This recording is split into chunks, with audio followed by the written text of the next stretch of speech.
Bonsoir tout le monde, bienvenue à cette autre édition de La Forêt Notre Richesse. Donc cette semaine, on a quand même fait quelques reportages au camp Forêt des Profs au fil des ans, mais pour cette 11e édition, on va faire quelque chose de spécial, c'est qu'on va vraiment vivre le camp durant les 3 jours. C'est sûr qu'on ne fera pas toutes les activités, mais on va quand même vous en présenter quelques-unes. On débute à la première journée, en après-midi, où il y avait des ateliers en forêt qui vous décrivent un petit peu différents aspects qui sont très intéressants de la forêt et qui vaut la peine de connaître. Alors, ce qu'on a fait, c'est qu'on est allé voir les 6 ateliers et on est allé faire des entrevues avec les gens qui ont fait les ateliers. Et c'est franchement très intéressant. On a appris beaucoup de choses.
Alors, on est dans un autre atelier. Je vous laisse vous présenter. Bonjour, mon nom est Marie-Chantal Lémon. Je travaille au service de gestion des ravageurs forestiers à la collection d'insectes du Québec pour le ministère des Forêts. Alors, dans notre série d'émissions, on a parlé un petit peu de la tordeuse des bourgeons, mais là, il y a plusieurs insectes qui sont en cause ici. Là, j'imagine que vous essayez de les présenter, de les démystifier dans cet atelier-là. Bien, en fait, oui, je voudrais commencer par quelque chose de général sur les insectes. Savez-vous que les insectes, ça représente près de 60 des êtres vivants? Donc, sur une pointe de tarte comme ici. Oui, oui. Les insectes ici. Et le reste ici, on a les cordées ici. Donc, les mammifères, on est dans cette petite tranche de gâteau-là. Donc, les insectes, c'est vraiment la majorité des êtres qui composent la Terre. Oui. Il y aurait 1 million d'espèces d'insectes sur la Terre. Et on s'entend que des insectes, ça a 6 pattes. Donc, les araignées ne sont pas des insectes. OK. Alors, les insectes sont divisés en 3 segments. On a la tête, le thorax et l'abdomen. Le thorax qui porte les pattes, les 6 pattes et les 2 paires d'ailes ou une seule paire d'ailes pour les diptères. Là, vous avez toute une tâche. Il faut toujours faire de la supervision, regarder, aller sur le terrain. Toujours. Donc, on a une équipe d'une quinzaine de techniciens en protection des forêts qui sont dans chacune des régions du Québec qui nous envoient les échantillons là, au laboratoire. Avec les nouvelles technologies, ça doit aider. Hein? Bien oui, maintenant, lorsqu'on a des cas litigieux, on peut même utiliser l'ADN pour identifier avec certitude un insecte. C'est ça. Puis il y a beaucoup d'intervenants qui sont là pour aller à la guerre, dans le fond. Hein. Il y a le fédéral, le provincial, il y a beaucoup d'organismes. Oui, bien nous, on travaille en collaboration quand même assez étroite avec les chercheurs du fédéral, le CFL notamment. Et on travaille aussi avec d'autres chercheurs, des gens qui font des doctorats, des postdoctorats, qui font des études. Moi, je suis à la collection d'insectes. Donc, les gens viennent, par exemple, l'autre fois, on avait une personne qui faisait une étude en archéo-entomologie. Okay. Donc, elle, sur les sites archéologiques, elle récoltait des fragments d'insectes qu'elle venait comparer à avec notre collection de référence. Avec ces petits fragments d'insectes, elle venait voir si c'était la même espèce que les spécimens qu'on avait ici dans notre collection. Madame Aymon, ici en avant, on a des pièges qui sont bien intéressants. J'aimerais ça vous en parler un petit peu. Oui, ici, on a un piège de type ligne-graine. Nous, on l'utilise pour capturer des insectes exotiques autour des usines qui importent du bois. Okay. Donc, on cherche des xylophages, des insectes qui mangent du bois, qui pourraient arriver au Canada dans le bois importé. Alors, on met une chéromone, un attractif qui va attirer les insectes. Les insectes vont être attirés, vont se frapper sur une série d'entonnoirs et tomber dans un réceptacle ici où on a mis un produit de conservation. Okay. Ensuite de ça, on va vraiment rechercher s'il y a des insectes qui ne sont pas du Québec dans ça. OK. Oh, c'est bien fait, par exemple. Je regarde ça, je n'avais pas vu le fonctionnement. Puis le deuxième? Le deuxième, c'est un type, un piège de type multifère. Nous, on l'utilise pour 3 insectes, la tordeuse de bourgeon d'épinette, la tordeuse du pain gris et l'arpenteuse de la pruche. On va mettre une phéromone ici, donc une substance chimique que l'insecte émet pour attirer son partenaire. Et on va mettre une phéromone femelle pour attirer les papillons mâles ici dans le piège. Et on va les dénombrer. Donc, on a plusieurs stations là, à travers le Québec. On va toujours faire cette détection-là pour ces 3 insectes-là. J'ai déjà vu aussi dans une photo les grandes perches qu'on voit pour les tordeuses aussi. On va chercher les tordeuses plus haut, c'est ça? Hein? Oui, bien dans le fond, ça, c'est la récolte de branches pour les L2, le dénombrement des larves de stade 2. Okay. Donc, on va vraiment prendre les personnes sur le terrain vont vraiment prendre le sécateur à perche et aller chercher des branches en hauteur là, pour qu'on puisse dénombrer les larves. Donc, vous êtes raffiné beaucoup dans le combat. Là. Oui, oui. C'est le cas de dire. Merci.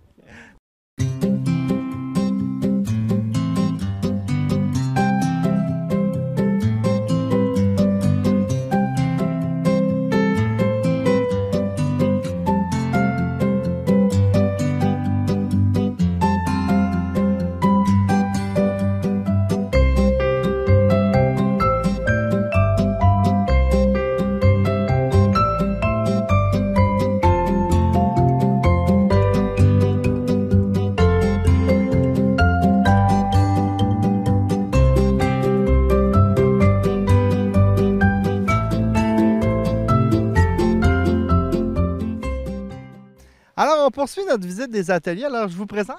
Bérénice Doyon, je suis biologiste pour l'Agence de mise en valeur des forêts privées de la Chaudière. Okay. Et ton thème, c'est forêt et faune. Alors, on peut jaser de bien des choses. Hein? Oui, effectivement, il y a beaucoup de faune en forêt. Effectivement. Alors, décris-nous un petit peu tous les objets que tu as autour. On va faire un petit tour après ça avec la caméra pour voir les images. Parfait. Bien, j'ai amené plusieurs guides de référence qui sont utilisés pour recenser les espèces qu'il y a en forêt, les espèces fauniques.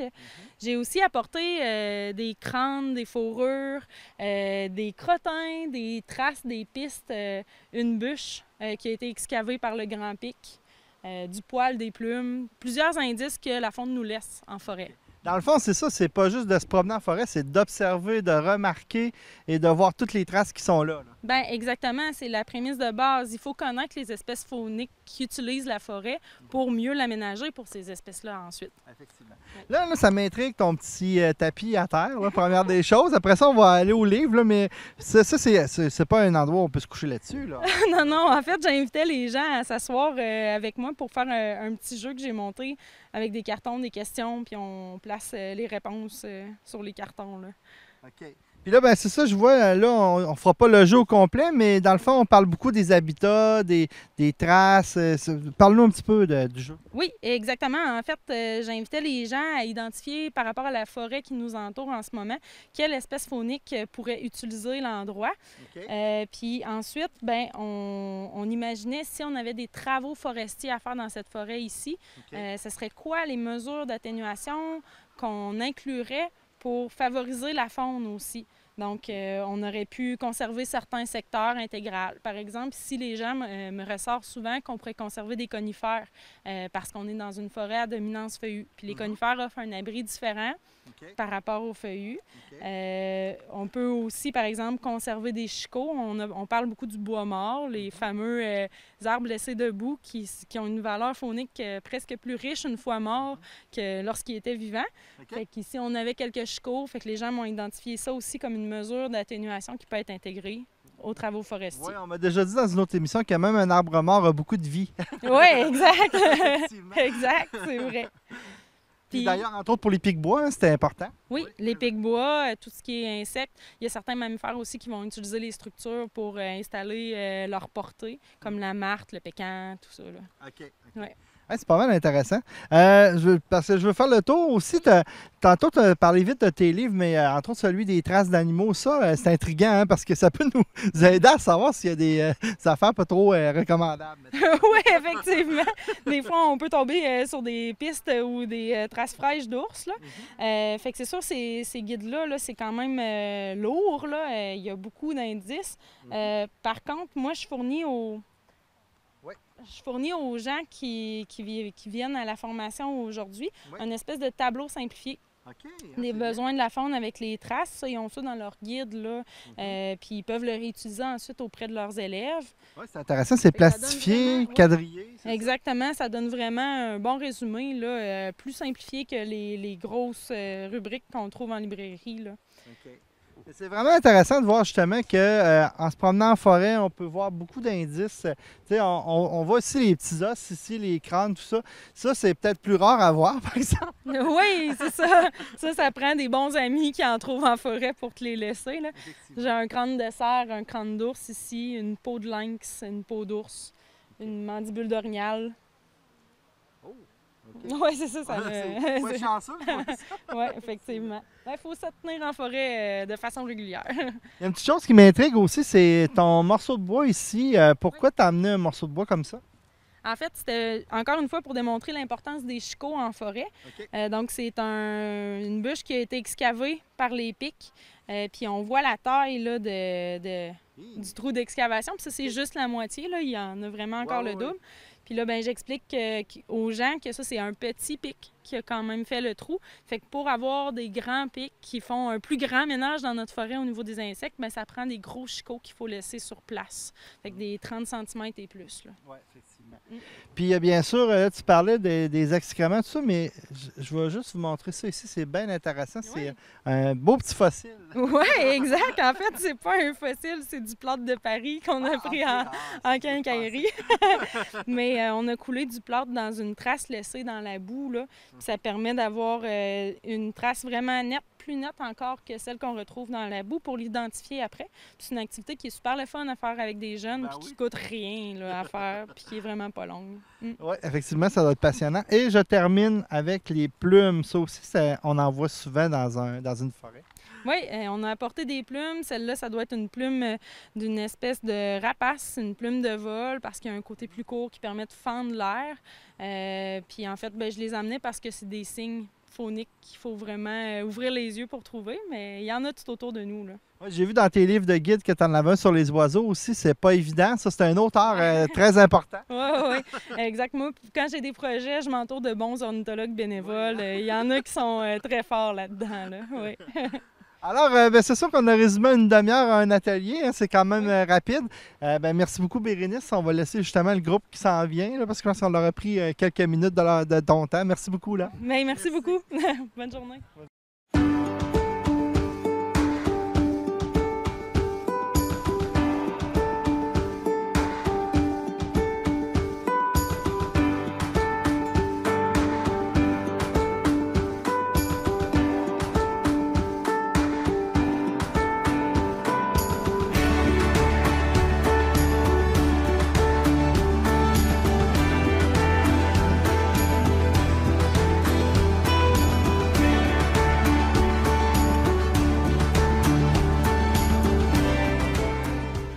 On termine notre tournée, c'était vraiment instructif, et on termine par les champignons avec M. Bernier. Ça va bien? Oui, ça va bien. Bon, alors, c'est quoi un atelier sur les champignons et la foresterie?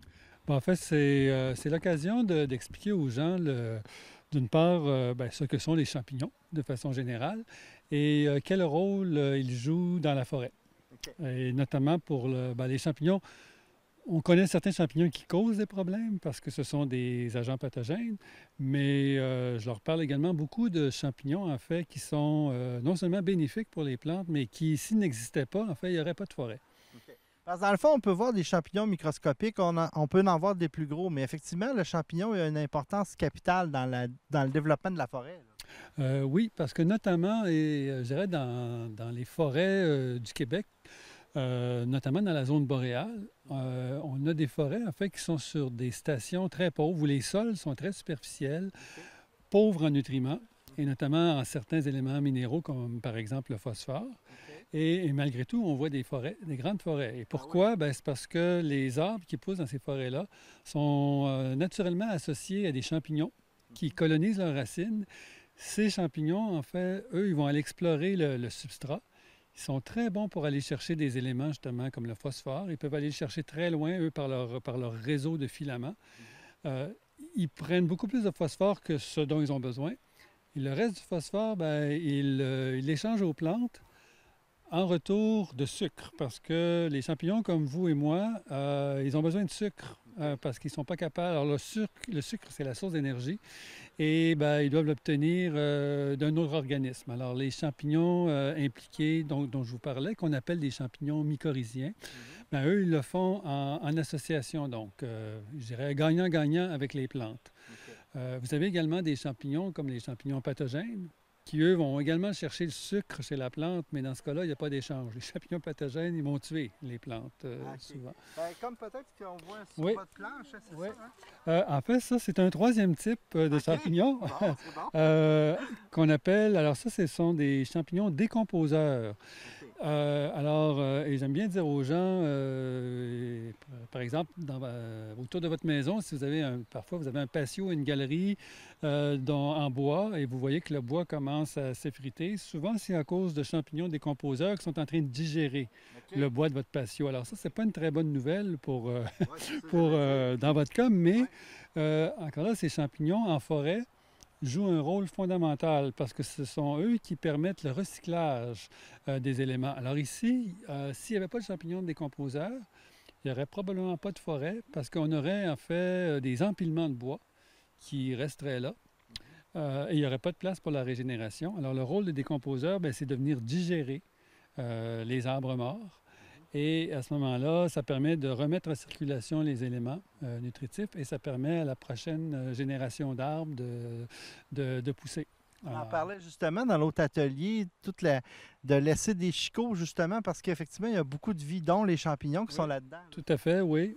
Alors, oui, parce qu'ici, notamment, je sais qu'à Duchesnay, il y a quelques décennies de ça, il y avait eu une grosse... il y avait eu un congrès nord-américain sur l'étude des champignons.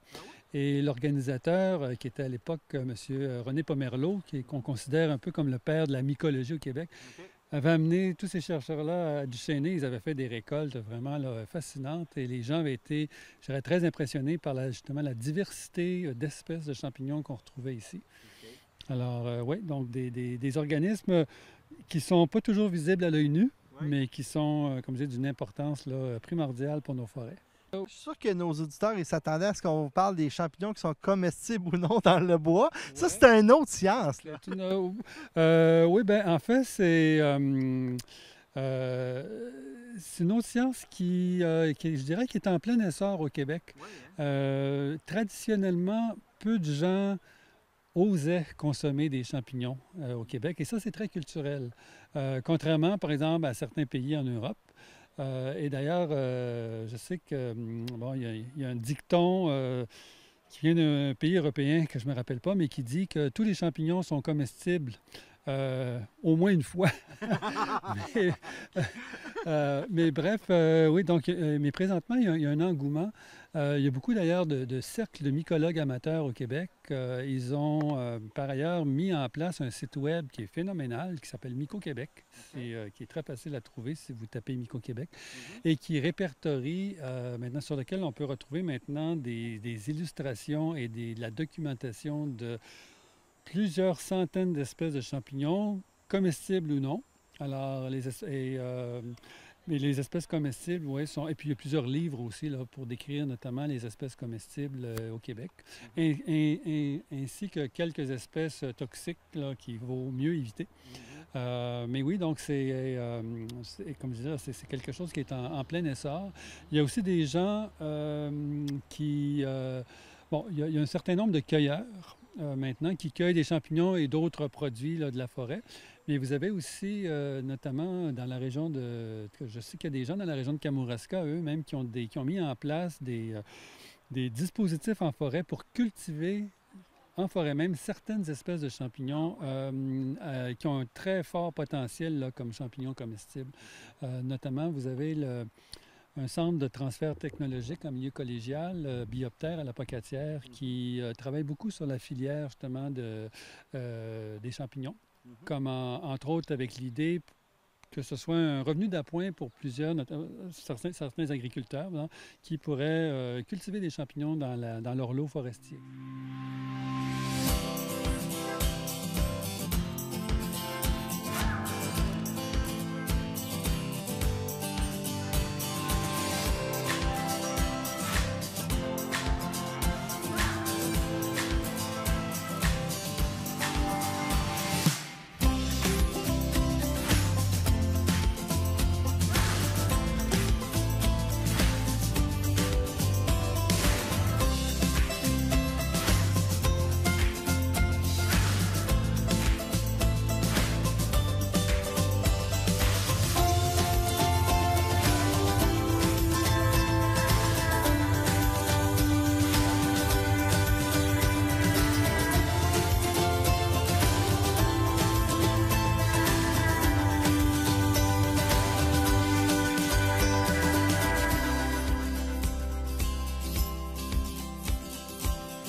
Sans aller dans les détails, un champignon qu'on veut comestible, est-ce que ça pousse sur le bois, sur un sol bien particulier? Oui, tout dépend de l'espèce. Vous avez certains de ces champignons. Bon, vous avez présentement, on peut retrouver notamment en magasin maintenant, outre le champignon de Paris, là, qui est le champignon encore le plus vendu, mais vous avez par exemple le shiitake. Le shiitake, ça se cultive sur billes de bois. Okay. Sur billes entières ou billes reconstituées. Par contre, vous avez, ça c'est plus difficile à trouver, mais à l'occasion, on peut trouver des morilles dans le commerce. Alors, vous avez la morille, on va les trouver sur le sol au printemps. Ça, c'est un champignon de printemps et vous avez même, alors vous avez ce qu'on appelle les morilles de forêt verte qu'on retrouve en forêt, normalement dans des sites qui ont été perturbés. Et vous avez aussi ce qu'on appelle la morille de feu, qui, elle, va fructifier. Alors, ce qu'on mange, quand on dit qu'on mange des champignons, là, essentiellement, on mange la fructification des champignons. Alors, la morille de feu, elle, on va la retrouver généralement dans les forêts qui ont brûlé. Et on va la retrouver l'année après le feu. Okay. Et ça, notamment sur la côte ouest, la cueillette de ces morilles-là attire à chaque année beaucoup de cueilleurs professionnels. Au Québec, on en retrouve un peu, mais ça semble plus aléatoire comme production. Et ça, pour trouver de la morille de feu, il faut aller dans des forêts qui ont brûlé l'année précédente. Vraiment spécial. Effectivement, c'est difficile de dire on fait une cueillette de champignons parce qu'effectivement, ça prend des conditions, ça prend des statuts différents. C'est spécial. Hein? Tout à fait, oui. Il y a aussi, il y a certains champignons, mais vous savez, les cueilleurs, disons, ou les mycologues, je dirais, intéressés à la chose, finissent par connaître, je dirais, assez bien l'écologie des espèces qui les intéressent. Et là, par exemple, alors pour certains, alors ils vont savoir où aller les chercher. Comme je disais tantôt, je parlais des morilles. Moi, j'ai des amis qui, à chaque année, vont à la cueillette de morilles. Alors, ils ont des endroits secrets dont ils ne divulguent l'emplacement qu'à certains. Et puis, année après année, ils peuvent retrouver des morilles pas mal dans les mêmes secteurs. Vous avez aussi, certaines espèces, par exemple, vont être retrouvées plus spécifiquement associées à des espèces d'arbres particuliers. Des fois, il y a des plantations. Alors, je connais encore là des gens qui, à chaque année, visitent des plantations, par exemple d'épinettes, parce qu'ils s'attendent à retrouver certains types de bolets. Vous avez aussi des champignons qu'on va plus retrouver dans des pâturages agricoles. Donc, encore là, il y a des gens qui vont systématiquement aller dans les pâturages à certains moments de l'année en espérant retrouver ces espèces-là. Donc, il y a des champignons partout, mais c'est juste qu'on ne les remarque pas. Tout à fait, tout à fait. Il y a en fait, on pense, présentement, il y a environ 150 000 espèces de champignons qui ont été décrites dans le monde. Mais ça, c'est la pointe de l'iceberg. Il y a des gens il y a des chercheurs qui ont proposé qu'il pourrait y avoir jusqu'à 10 millions d'espèces différentes. Alors, donc, on connaît même pas, à ce titre-là, on ne connaîtrait même pas 2 % des espèces. On n'est même pas au début. On n'est même pas au début. Il y a encore beaucoup de travail à faire de ce côté-là, mais c'est agréable. Il y a encore beaucoup de choses à trouver. Oui, merci beaucoup. C'est très passionnant. Puis, on rappelle peut-être le site Internet à aller voir. Oui, alors le site dont je parlais, c'est le site www.mycoquebec. Je crois que c'est .org. Ça va être inscrit en bas. Ouais. Merci beaucoup. Ça m'a fait plaisir. Merci.